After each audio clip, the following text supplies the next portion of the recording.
Hi guys, we've been in Scorebird Hotel. So tomorrow 2 p.m. have food party, and then we asked already if allowed to take video, but the guard said it's not allowed because small only customer or little bit customer only, and then it's okay if we can enter but we need to pay only.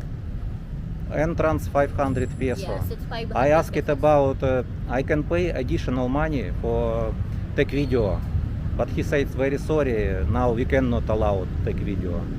That's why tomorrow we cannot go to pool party and we cannot show to our subscribers. Wow. Thank you for watching in our vlog. So please like and subscribe.